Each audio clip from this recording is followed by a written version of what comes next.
Well, here we are in the centre of Chelmsford, and I'm going to attempt to put that scene of the Shire Hall down onto watercolour paper. It's a lovely morning, so let's make a start. I've already put the drawing down, and I'm going to lead you through the start of the painting anyway, and we'll see how we get on.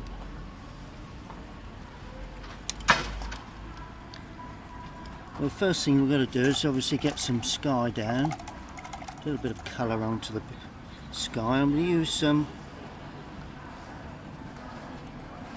it's a nice morning, so we're going to use a blue. Going to use cerulean blue, and I'm going straight in. Not damping the sky at this stage. I'm going to paint around this spire, so that we can get some light on the top of the wind vane, or whatever it is at the top there. Paint down. This is the old cathedral in the background, and normally when I paint this subject I like to have the cathedral in, because if you don't, never quite looks like Chelmsford really. And it's that. Good. We'll bring that down. Got to work fast. It's very hot today in the town, which is unusual for this time of year, but hopefully we can get that down fairly quickly. Just make certain that they don't run too much. And that's the part of that building, and we'll bring that down. May put something in a little bit deeper at the top shortly, but we mustn't do too much to that before it dries.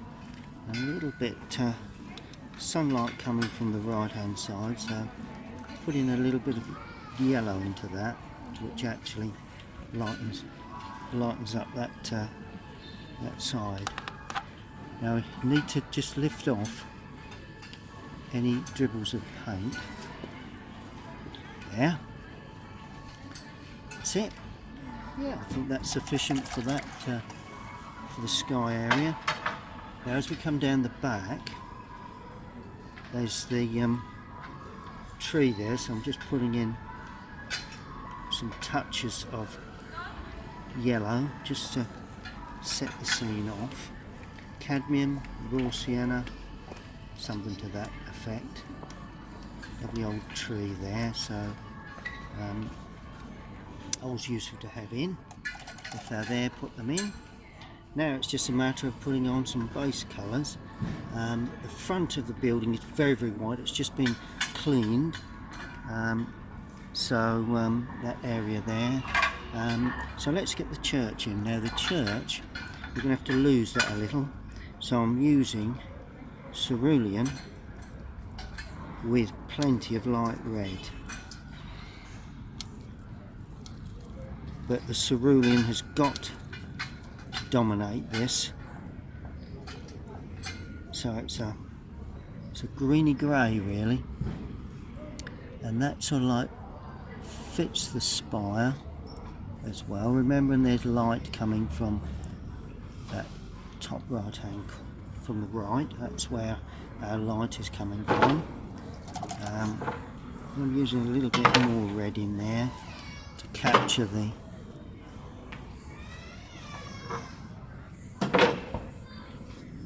actual church cathedral as it is itself.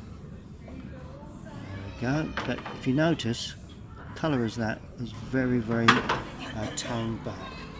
And as we come down, I'm going to add a bit more red now, just a little bit more colour in there, not too much, and we're just pulling that down across the buildings, which will have a different tone on eventually. But let's just get a base colour. I'm going around the figures. We've got 1 or 2 little figures there, and then as we go into the distance I made them all blue, because that's the idea of these subjects. The further you go back, the more blue you get in the subject. And then I'm going to put a bit stronger light red here, as far as there. And then this one we're going to paint around the windows. So it's happening all very, very quickly, but hopefully, wind in the right direction, things should work out quite well. Now I've got that bead of water coming down, and what I'm going to do, I'm going to use that and that to start my foreground. There we go. And as we come into like a more reddy colour, so I'm starting off with a little bit of light red. Going round, they've got some waste bins there, and always useful to put in, give a bit of scale. One or two figures can be added later, but at the present moment, just very concerned about getting the foreground in.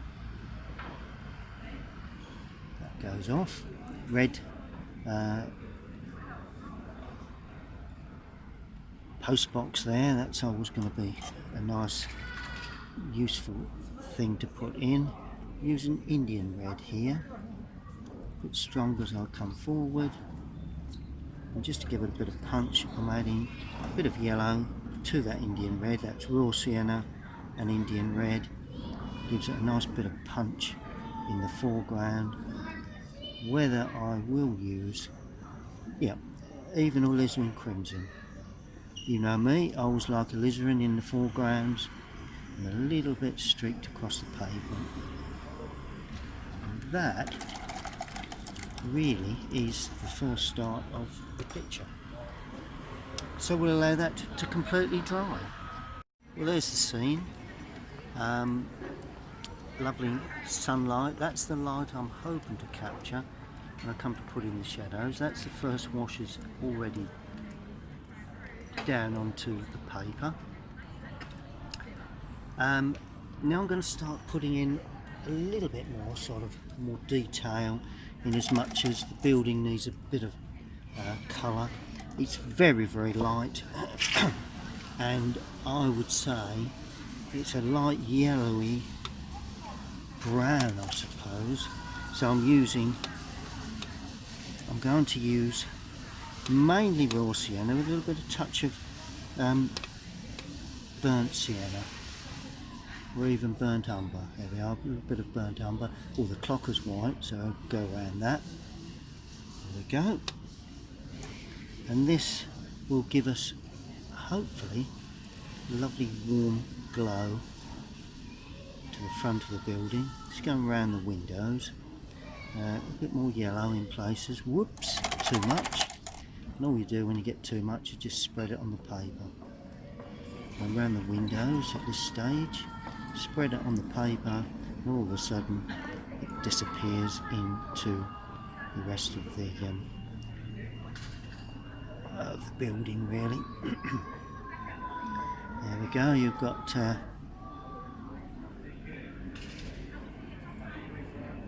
varying things going on in the building. As I come down, I'm deliberately not going to load the brush anymore, because I need that, and particularly behind that tree I need the real white of the paper to show through. Yeah, it's coming along quite well, that's looking good. Now let's may need to get another brush or two out. Right, well I'm going to paint the main building first, I think. Let's get some good colour down onto that. I'm going to use ultramarine with burnt umber for the dark windows. Always nice to get the windows in nice and early once you've got the building in. Always I think important thing to do. And we need quite light, a little bit of blue, and we don't need too much on the brush for this. The brush needs to be fairly what they call dry, and all you do is you just sneak the windows in like that, just an impression. That's all we do for this. And there's some lovely pillars there. So there's one window there, one there, one there, one there. That's it. That's looking good. There we go. Another one there. And this really is all that one needs for. There's a nice sort of dark area under there. It's the shadows that will pull all this together. And there is a bit of window work behind here, but we're going to dot that in just where we can see it, because obviously it really is purely an impression. That's the key to this one, and it's quite good.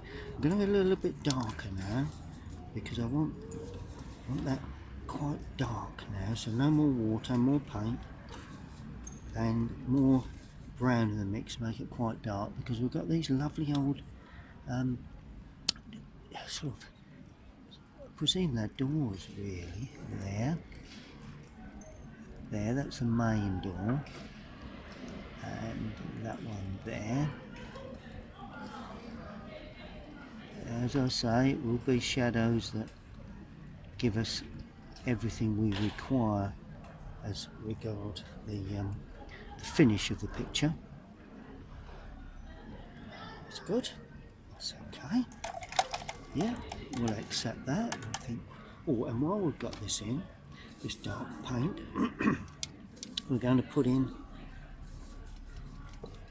the bins. There's some old thingy waste bins there, paper bins and what have you.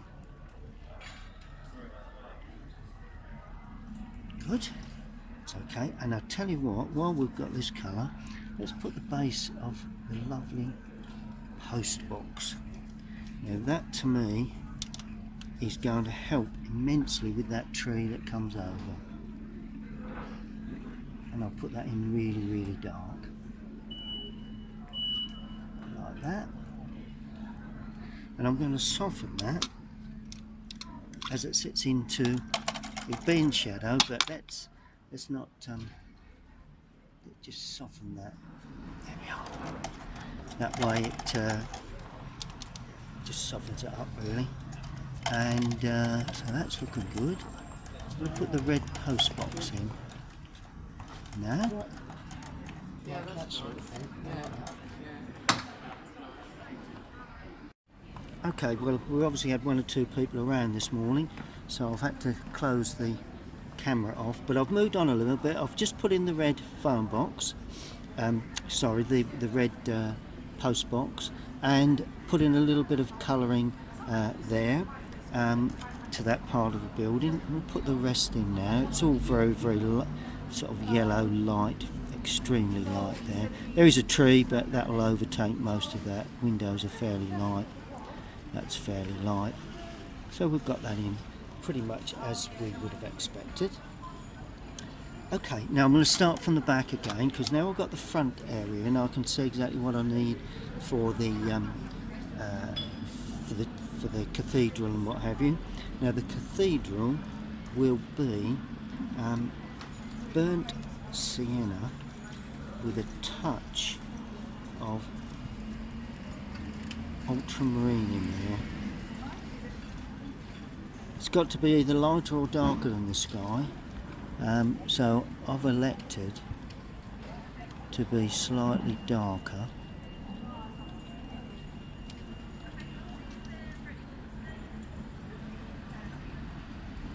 Just purely to make it there you go.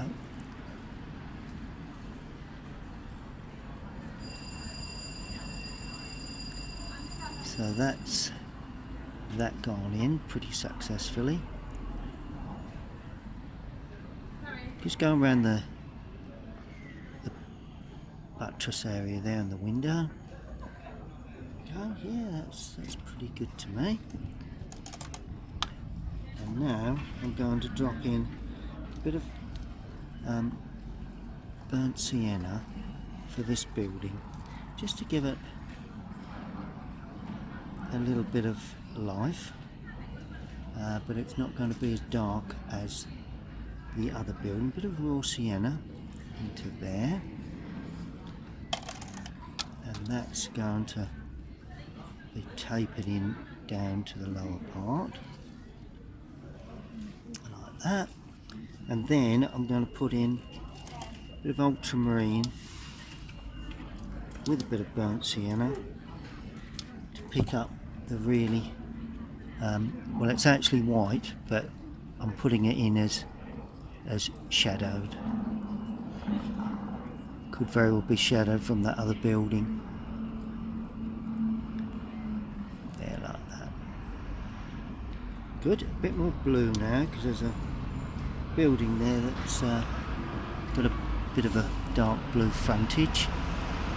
So one or two figures, all very suggestive, and that's blue as well. So we'll pop that in there and there, and then we've got quite dark windows on that one and that one. And we've got some dark posts there where just it's all got to be put in, because if you don't, then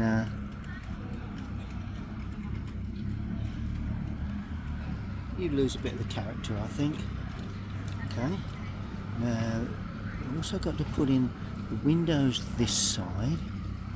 Window there, just a slither of a window there, slither of a window there. There's a tree coming over, there's a window there. But other than that, I think we'll leave that to nestle in later on. Good. That's looking good. I'm going to put in.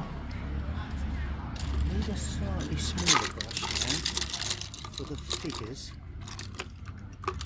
If I can get a small brush out, there we go. Now this is where the figures are going to go in. I always get those in, then we can put some shadows in. Right, we've got a figure in the foreground. We've got brown hair, burnt sienna, no, burnt umber. Choose burnt umber for this person here.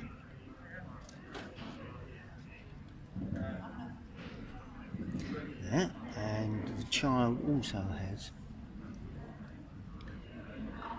and the hair goes right down the back of the child's, and then we have a white t-shirt, and then the arms come down like that. Just lose them. That's it. And the child has a white t-shirt on as well.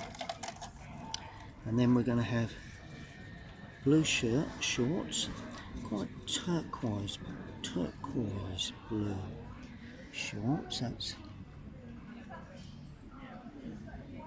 always a good thing to have. They'll be fairly long shorts. There we go. And then the child is going to be red sort of shorts affair. Go, and after the shorts you've obviously got the flesh colour. Use raw sienna for that.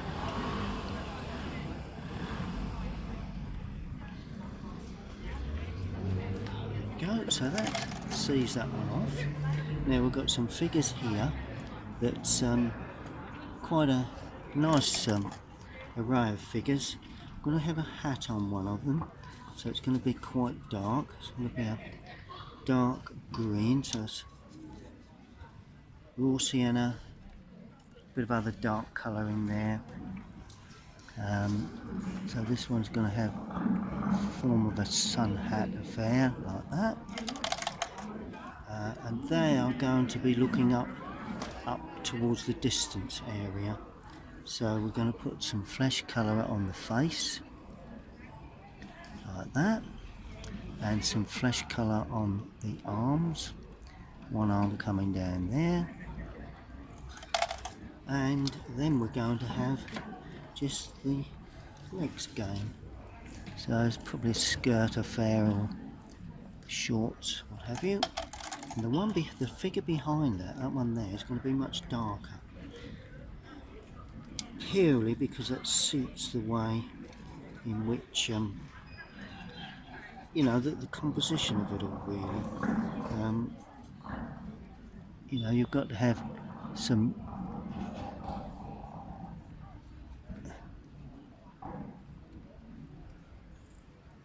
figures that are light and some figures that are dark. Always a good thing to do. And the figures that are there are going to be very, very dark. And that figure looks as if it's standing on top of that, which it shouldn't be. Oh well, we'll sort that out with shadows. And then finally we've got dark figures in the background, so it'll be quite blue and quite dark. Got some light on them. Another one there, and this one is standing there. Now you can add to figures later on if we really need to. And while we've got this dark colour in, let's do the hands of the clock. Now it's quite dark. It's got a black surround, and it's not perfectly round. Well, it is really, but mine isn't. Doesn't matter, because you're loose everywhere else. If you're loose in one area, you can be loose in other areas. And the hands, well, I'm going to make this 11:15. So there we go. So that's that, and then we just put some marks around the outside to indicate the hands of the clock and the Roman numerals. Right, now I'm going to paint in a nice slate roof, and that's Prussian blue with, although it's in sun, it's going to be quite dark, Prussian blue with alizarin. It's a good mix, that for slate roof or tiled roofing. It's that, and there is just a little bit of that roof, I understand, seen there. Go. That then shoots off. Goes a bit higher, I think. Showing a bit more than we can actually see, but that's just artist license. And then there's a little bit of edging that we can put in with this sort of slate colour. That's it's actually forming the top of the build, which is the sort of small gable there. But, and we're going to have just a little area there. It's all about this little bit of lining, really. Okay, well, I had somebody visit, so I thought I'd best just hold the camera for a moment. Right, now I'm going to start putting in the trees, because that's probably an area that needs some attention now. I'm going to use cadmium yellow with, it's going to be Prussian blue, Windsor blue, phthalo blue, whatever blue you feel, and it's in sunlight. There's also lots of dark areas from the buildings from the left. So to start off, I'm putting in a fairly light green, and that comes right up to there, and it shoots right the way over that roof area, nice and thick there, over the windows, like that. Now I'm adding a bit more depth of colour, so just more blue and more yellow really, so it's just a little bit stronger. I can then go up into that, try and get a little bit of impression of branches hanging out. Now I'm going to go even darker with more blue and a touch of burnt sienna. So it's the burnt sienna that will make it dark. See how dark and rich brown that colour actually is once you add that tone, once you add that colour together. There you go. And that can then head off down to there. That makes quite a nice sort of foil for the whole thing. And then it breaks up a little in the lower area, into that lower area there. Breaks up quite considerably into that sort of quite low area. Yeah, and this is where I'm going to go really dark. So I'm just using mainly blue and brown. And touch back here and there, but not getting rid of too many of just in between one or two of those light areas, particularly in the lower part there. Even a little bit more blue. It's the blue that really gives it the depth. See how the depth of colour comes in when you paint the blue in. And I'm leaving that sparkle in that lower area because that's the where the sunlight's coming from. And now I add burnt umber to that and just stroke in the trunk. Heads off up there like that. It's solid to the left, a little bit of shine on the trunk to the right. Darker. Certainly can.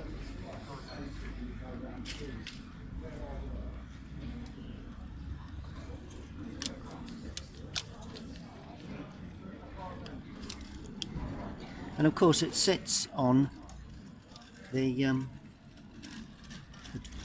little gravel area there, so we need to soften that. Right, not too much more to do, and we're going to be nice and dark there. Okay. Honestly, there's not a great deal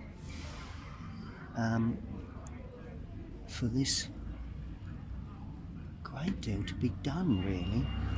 I mean, it's all about shadows really, and the shadow, well, let's put some windows in the background. They're quite important areas. Oh, particularly the church. There we are, lovely belfry area, and they only need to be blue, don't need to be any major tone at all. It really is a simple job to get windows in like that. And we're going to put another window in there, another one there, and then another one there. Most of that will have shadow on anyway, so that's basically it, I think. It's just a little bit of lining, may even be the shadow work, or a little bit of lining there. That's the shadow work of that building. That's lovely. So that all sits back, and this sort of comes forward, just a little bit of hinting at detail there. Put a bit of shadow on that buttress area, a little bit down there, a little bit there. Let's just use this for the shadow. That's it. Just to get a sense. Good. Now we're going to allow that to dry. Oh, just before we do, my favourite saying, just before we do, I do have that tree on the left, and that's going to be a little bit more earthy, less intense in colour, So we'll pop that in, a bit more green to start with, and that overhangs there like that, a little bit spiky and a little bit more yellow on that just to start it, and that just overhangs a little bit into that. We don't want to overhang too much into that distance, so it's all just very impressionist really. Quite a brown green, that one, not going to attract the eye too much, otherwise it will cause a bit of a problem. It doesn't want to compete with that one really. That's about all. And it's of a slightly different strata of tree, so I'm going to try and use the point of the brush on this to get the top, just to indicate a slightly different sort of tree really. There we go. And then I'm going to put the trunk in, burnt umber, burnt sienna, something like that. There, it's going to sit quite happily there. And there again, that one has shadow underneath, which is always, yeah, it sits in a bit of a gravelly area again. Good. We will allow that to dry. Now the most important part of any scene is shadows, and we've more or less got them there, the sort of shadows that I'm looking for. So it's just up to me now to try and get somewhere near that impression with shadows. And I'm going to use a reasonably sized brush, not too small, and the shadows will consist of, here's a good one, Prussian blue and Indian red. Now I'll soon tell you if that's a good choice.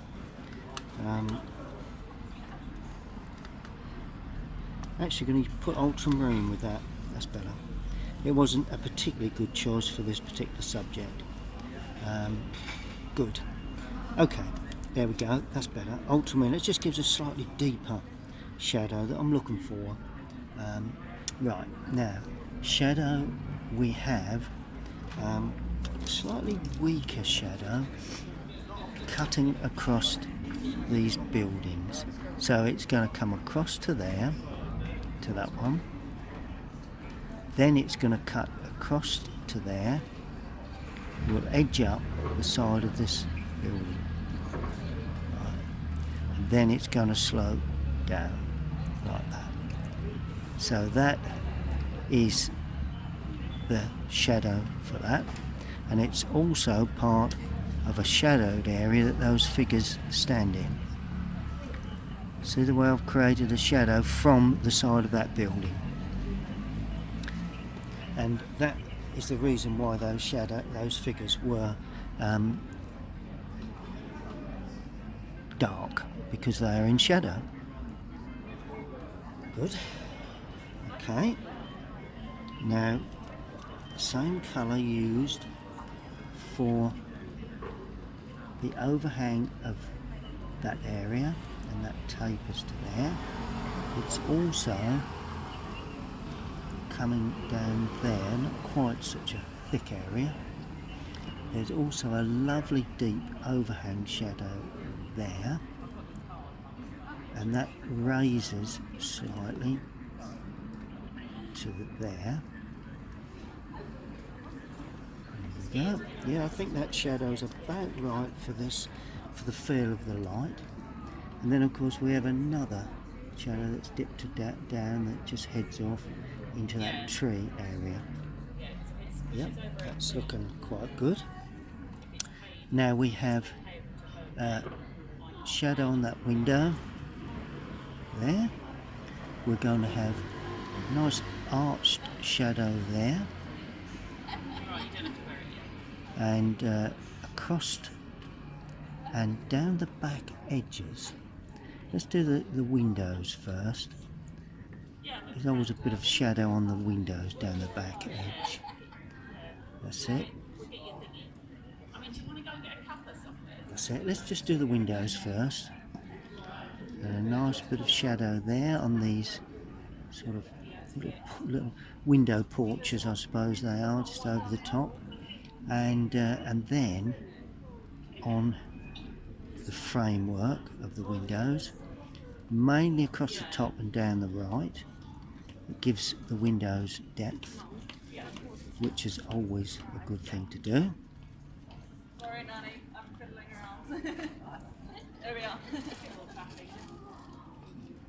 There we go. Just a little bit down that side. That's looking good. Oh, and there's balustrades. Okay, so we need just to show those, because anyone knows Chelmsford would know we've got little areas there. And then we have a small area where those pillars sit. There. Also got a nice shadow area underneath there, and it cuts across. This is quite important to get the feeling of an arch. Got to try and get that feeling of that arch, casting the shadow inside. I think that's more or less it. I think that's what we're looking for. Yep. It gives the impression that the sun is catching that, and then of course across the top and down the right of that, a little bit there. Good. Now we have a lesser shadow on the pillars areas, down the back edge of that one, back edge of that, back edge of that, and the back edge of that. We also then, if I can be very quick, need to just soften those to give them a little bit of rounded feel. There you go. Well, that's worked quite well. And the same actually with these, because that's what these are. So we'll use a bit of license there and put in a little bit of tone into that. Lovely, that's looking good. And while we have this shadow fairly weak, I'm actually going to put in the little areas that support that. Always got these little supporting pieces there. And the good thing is, if you don't go too detailed, then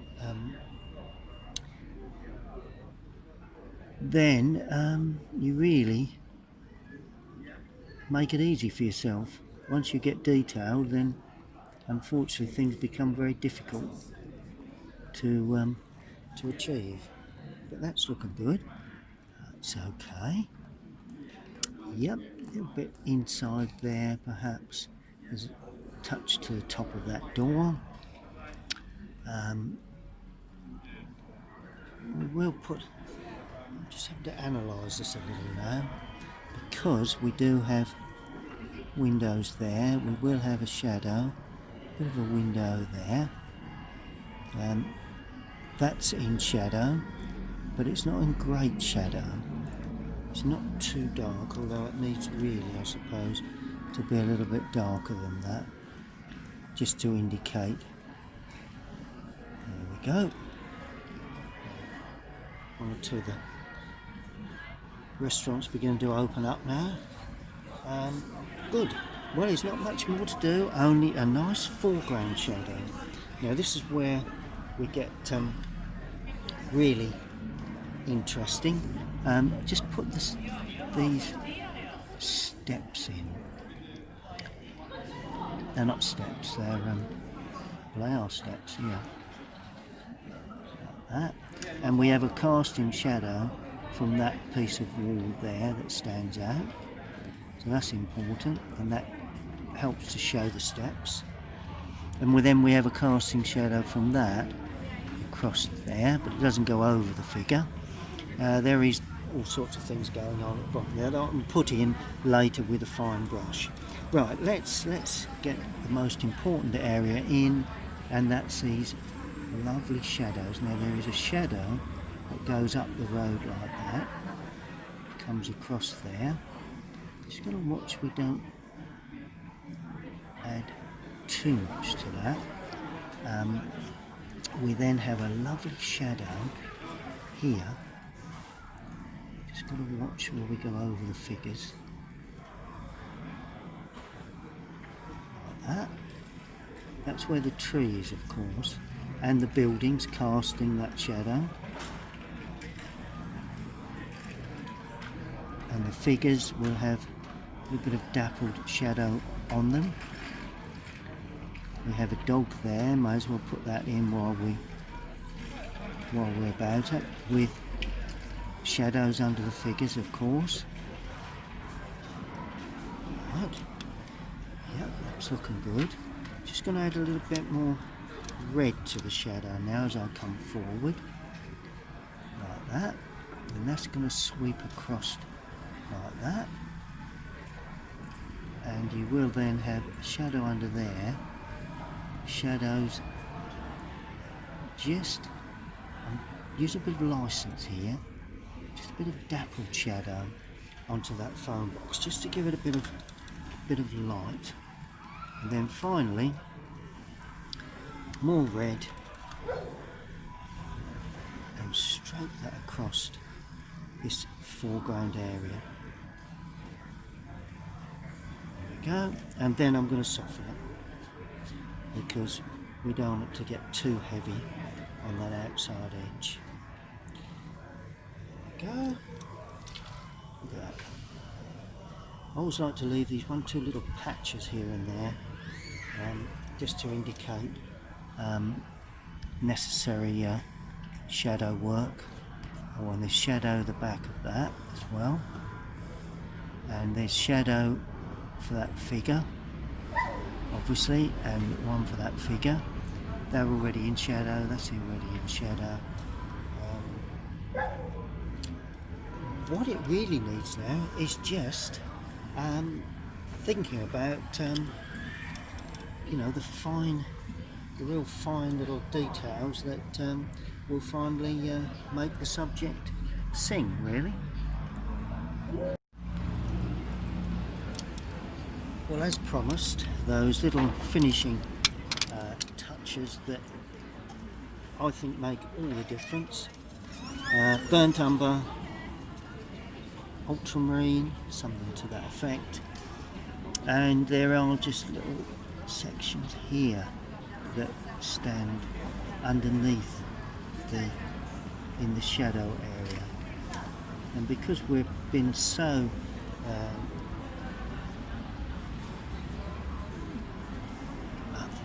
sorry, I'm just having a think. And there are some here. Because we've been so loose with these areas, we can afford for these to be extremely loose as well, really. Just got to watch we don't lose the real fit, and that's still wet. That's why I came away pretty quick. Don't want to touch that. I just got to watch I don't put things in for the sake of it. You know, let's just darken that. Just thought it needs a little bit of dark tone onto that. That's better. Let's just give that a bit of life. But I do like to see the spire of the cathedral standing out in clear relief, which it does now.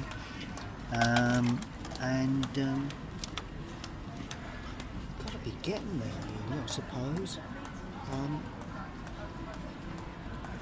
It's all about the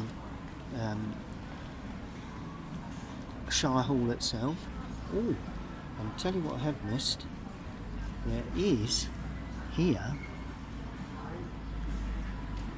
recesses with a little bit of pargeting figure work Now, no doubt somebody will be able to tell me what they are, but at this present moment I cannot say. But there are figures in the plasterwork there. So that's something that really did need to be put in. And I may just tell you another thing, just sharpen up the edge of this. Just so it's got a nice clean edge down there to a certain extent. But other than that, I'm going to take the surround off and we can see better exactly what we've got. Okay, well there's basically the scene that I've undertaken this morning, and that is more or less the finished painting. It obviously needs signing, and I will take it home and just see whether there's anything else that needs to be done. Although I've just spotted one thing that needs to be done. There is a small shadow down the back edge of that. That's a bit more visible now. But other than that, yeah, it just needs signing really. And I'm going to sign it in the bottom right hand corner in the shadow. I will sign with the paint that you actually use. Put my name there for future reference if someone makes a purchase. Good. Well, I hope you've enjoyed that little painting, or the process of painting that lovely old building in the centre of Chelmsford, Shire Hall. Stay tuned to my YouTube channel, Colinsteedart on YouTube. I also have a website, colinsteedart.com, and if you need to be in touch anytime for commissions or would like to purchase, you can email me on colinsteedart.co.uk. Sorry, colinsteedart@aol.co.uk. Thank you for watching.